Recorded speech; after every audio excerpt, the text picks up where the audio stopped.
Hello, friends. The question is often asked of us when we speak at different places, how it is that we know we are called to go to Ecuador.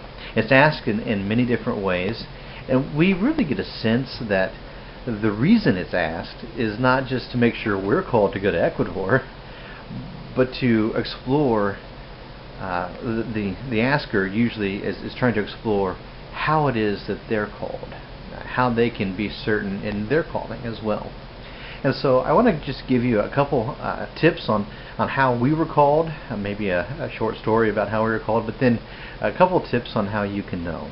Okay, Angelita and I were called to go to Ecuador separately in our prayer times, but it was at the same time. It was our private prayer times, but God spoke to us at the same time. Angelita heard first. I had a hard time hearing because I had a great desire to go to Ecuador to be a missionary. And so because I had that great desire and because I don't want to do what is not God's will, it was harder for me to hear yes because of my desire. But it's really interesting how it came about. God spoke to both Angelita and I at the same time, but separately. Now when I say that He spoke to us, let me kind of back up there. When people ask how they can hear the will of the Lord, how they know what the calling of God is, there's two answers. The first answer is there is an express will of God in the Scripture. It is God's will that we're to love Him with all our heart, mind, soul, and strength, and we're to love our neighbor as ourselves. And that's actually the fuel, that great commandment is the fuel of the Great Commission, that we are to go into all the world and proclaim this one who loved us to the point of death on the cross. We're all, as Christians, called to do that. Christ gave about 50 commands in the New Testament, 50 imperative commands. I think that's where you start hearing the will of the Lord, by what is written in the Scripture.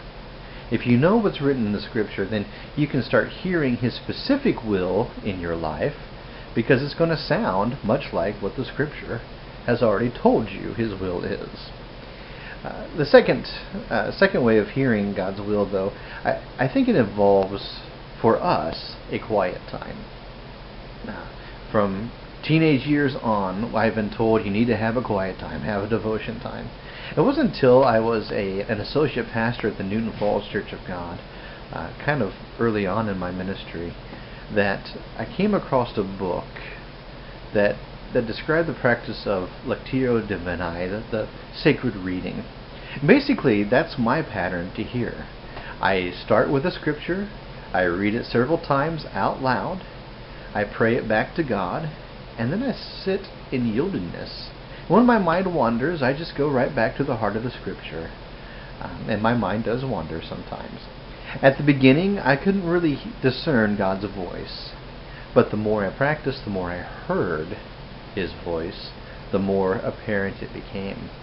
Now I can discern God's will in many different areas of my life, in many different situations.